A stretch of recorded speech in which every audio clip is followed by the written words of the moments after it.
When I checked my smartphone, there were 13 missed calls, all from my mother-in-law. Not again, I thought to myself, just as my phone vibrated with another call. Hello? My mother-in-law, Monica, responded with a shout. Hey, have you sent this month's $2,200 yet? Excuse me? I said the money. You haven't transferred this month's money yet. She yelled, furious. She didn't care a thing about my situation and openly expressing her own desires. I was at my limit with her. You don't feel bad about your own actions even in a situation like this, do you? I had to resort to my last option. I resolutely told her through the phone, your son has passed away, so I can't send you money anymore. My name is Ashley. I'm 32 years old and I work for a major financial company while managing household duties. I got married about 2 years ago. I met my loving husband, Mason, through a shared hobby. I was immediately attracted to his kind nature and radiant smile, and it seemed he felt the same way. After a year of dating, we quickly got engaged. We probably both felt that we wouldn't meet anyone better. We lived together while dating without any major fights, so we decided to get married. Everything was going smoothly for us until one problem arose. My mother-in-law, Monica. Her husband had passed away a few years ago, and Mason didn't have any siblings, so his only family was his mother. The issues started when I first visited her home to introduce myself before marriage. Nice to meet you, I said. Then she responded with an apparent displeased look. You're Mason's fiancé? Yes, my name is Ashley. You're not exactly impressive. I wonder what my son sees in you. I couldn't tell if she was joking or serious, and I was quite shocked to be addressed so by the mother of the man I love. Seeing my surprise, Mason criticized her. Mom, why would you say such a thing? How can you casually say that to the woman I brought home? It's not like that, Mason. I just want to choose a suitable woman for you. Choose? I'm the one who chose Ashley, and I don't need you to meddle. Don't be so cold. I'm just thinking about you, Mason. If you really care about me, then support us unconditionally. Why can't you understand such a simple thing? A tense atmosphere filled the room as the argument unfolded in front of us. As this was my first time meeting her, I couldn't really intervene. The uneasy atmosphere lingered, but eventually we managed to tell her our intention to get married.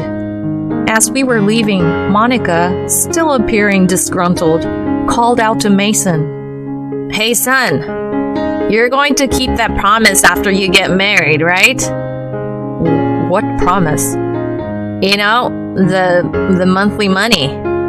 Ah, that. Yes, I'll keep that promise. But let's not discuss it here. What's the problem? I just asked. The tension between Mason and his mother was palpable, and the mood was somber. On our way home, I asked him about what was on my mind. Hey, Mason, about what you and your mom were talking about when we were leaving.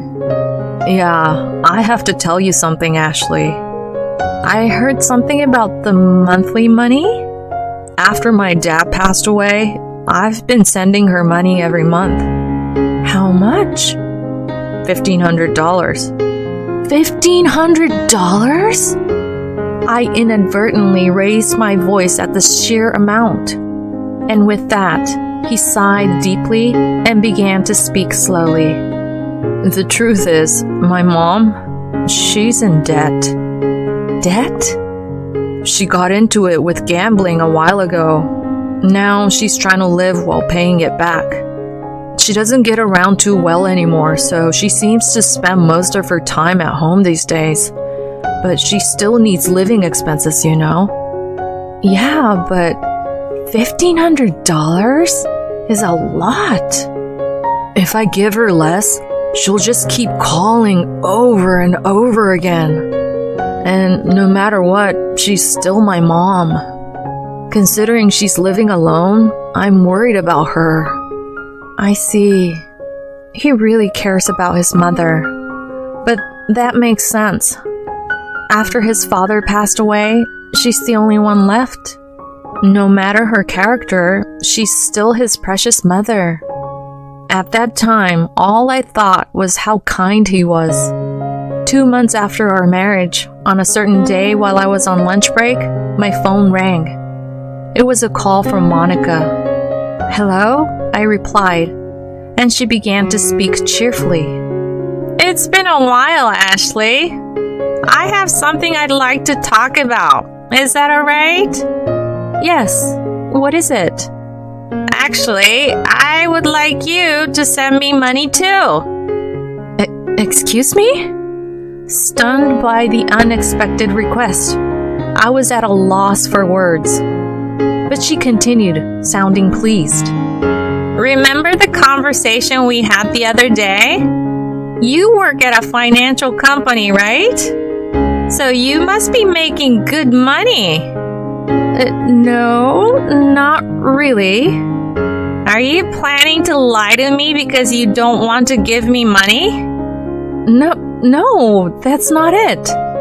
Then why? Well, because you're already getting money from Mason, right? At my question, she brusquely replied, Yeah, so what?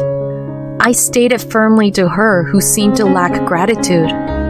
Monica, not every mother can receive $1,500 every month from their son. And yet, you want even more money. Oh, really? That's what you have to tell me? If you send me another $700, Mason wouldn't have to be bothered. What? What do you mean? You see, I made Mason the co-signer of my debt. In other words, if I fail to make payments, he will be the one pressed for the money. But isn't some of his $15 going towards repaying the debt? It's not enough. I haven't told him, but the debt is quite sizable. From her tone, I realized this was something he didn't know. In the future, when we have kids, our expenses will increase. On top of that, shouldering my mother-in-law's debt is not an easy matter. But if she defaults on her payments and the debt falls on Mason, the interest would likely have ballooned by then. If I refused to send her money, ultimately, it would become a burden on him. I thought it best to get her to repay her debt now. With that in mind, I sighed and told her, All right, I will send money too. Really? I knew you'd say that, Ashley. Including Mason's, it'll be $2,200. You can really pay off your debt with this, right? Sure, of course. I should be able to pay off in about a year. This is a promise, okay? Please make sure to pay it off without any delinquency. I know. Okay then, starting from this month. With that, she abruptly hung up the phone. The added worry to my body exhausted from overwork makes me feel even more depressed. $700 a month. That's a hard hit. But it's also to ensure that we won't be burdened in the future. Most importantly, if she can't live adequately, Mason would not like it. That night, I immediately told my husband about it. He said I didn't have to go that far, but I told him I had already agreed with her and made a decision for our future, so it wouldn't be a burden to us. He showed understanding while looking apologetic, saying, I'm sorry and thank you. 2 years, have passed since that time. The remittance I thought would end in a year is still continuing, and we're still transferring $2,200 to her every month. What's worse, Mason fell ill about 2 months ago and is unable to go to work. Although he is on sick leave and receiving sick pay, it's a drop in the bucket compared to his previous salary. Last month, I transferred $2,200 to her from my savings for the time being, but if this continues, it'll be quite tough.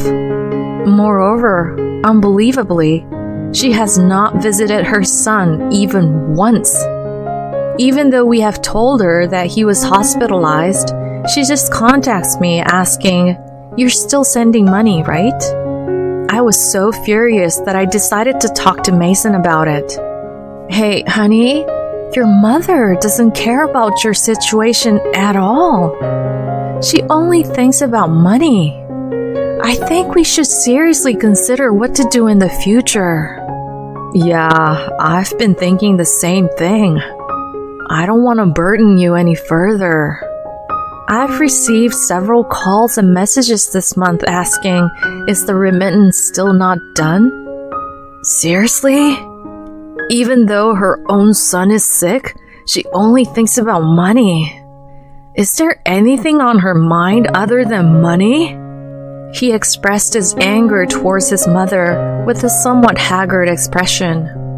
Then, with a look as if he had thought of something and a daring smile, he said, "That's it." "What is it?" "Well, this is a last resort, but I've thought of something good." "Something good?" "Yeah, so we can..." "What?" The plan that he came up with was something I could not have imagined. It may be inappropriate, but it might be necessary to get through to her. A few weeks later, Mason was successfully discharged from the hospital. No matter how many times I contacted Monica, I got no response from her, so I haven't told her about his discharge.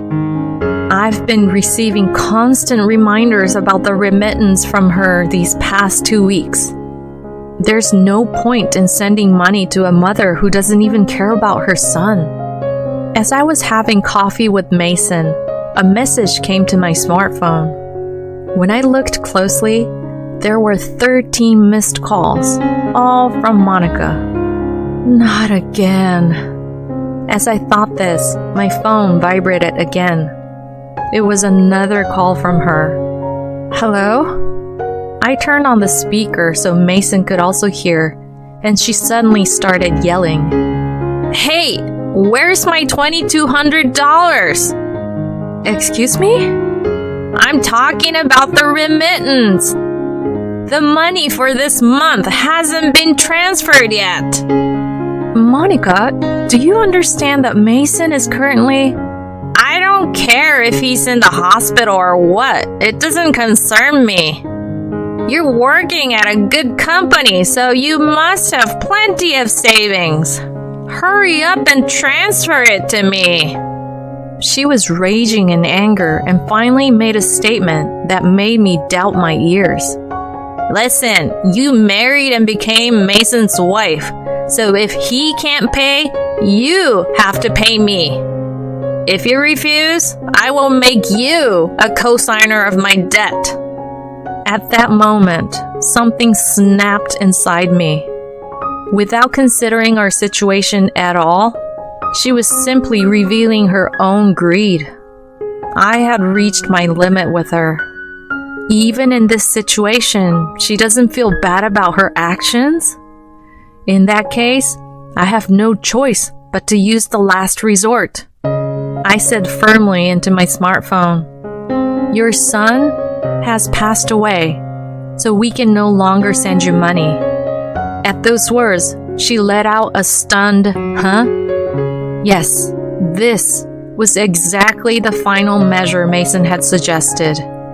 Lying to her that her son had died and watching her reaction. If she even slightly showed sorrow and reflected on her past actions, apologized, we would continue sending money. If she did not show any remorse and still demanded money, we would completely cut ties. That was the plan. I was thinking in my heart, even my money-grubbing mother-in-law would feel bad about her past behavior if she heard that her son had died. However, the next moment, she started laughing loudly.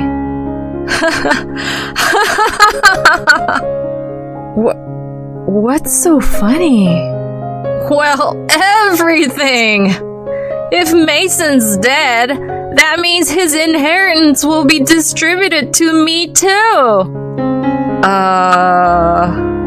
I've been researching this since I heard he got sick.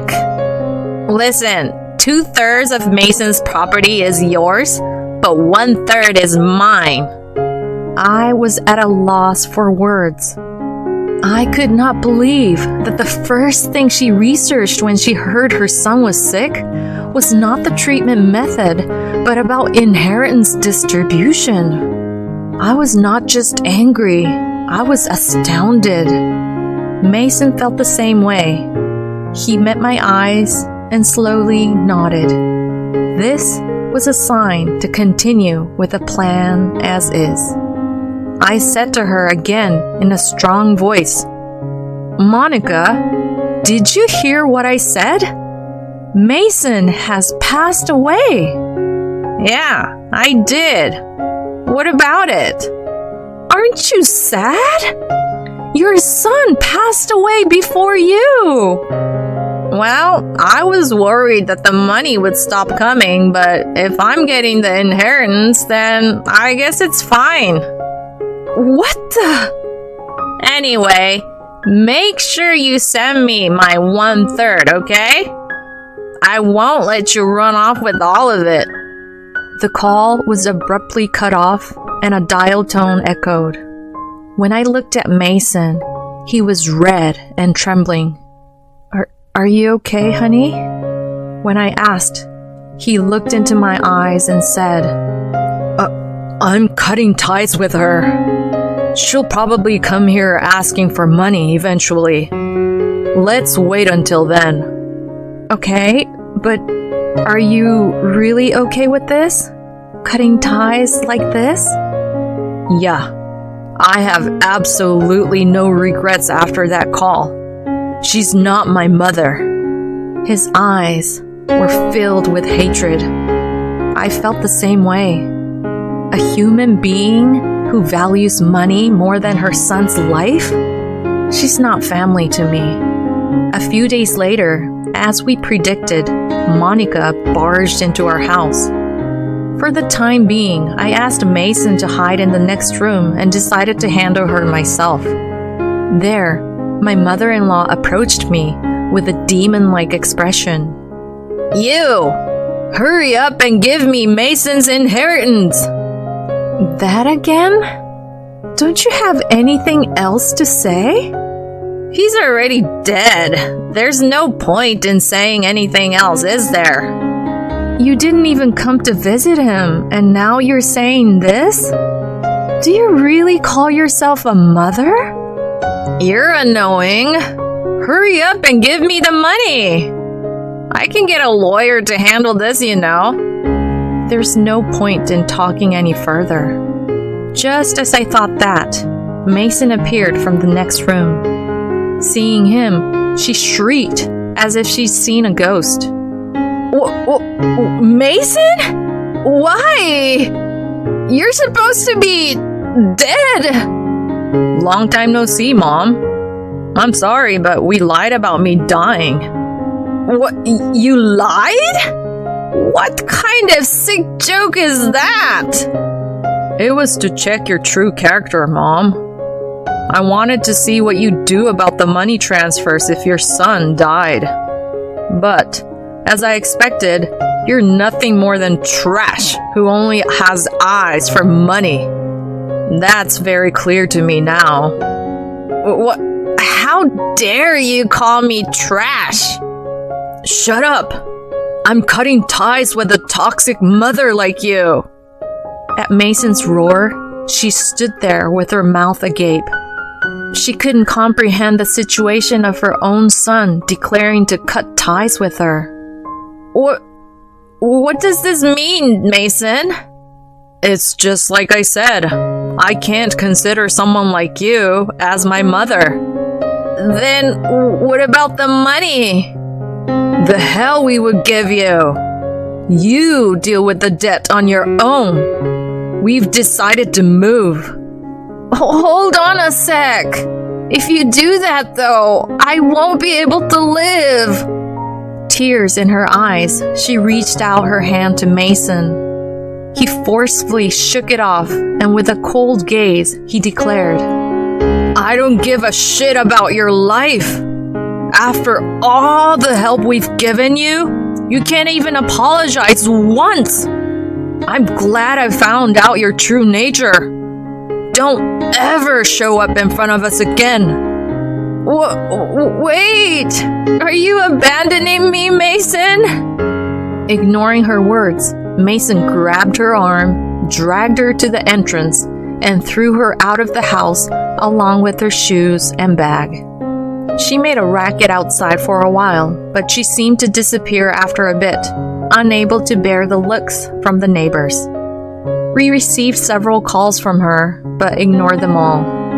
We blocked her number and moved.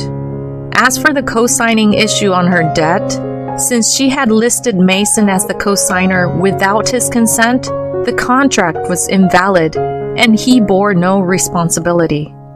Since then, apparently, Monica has been leading a miserable life without any financial help from us.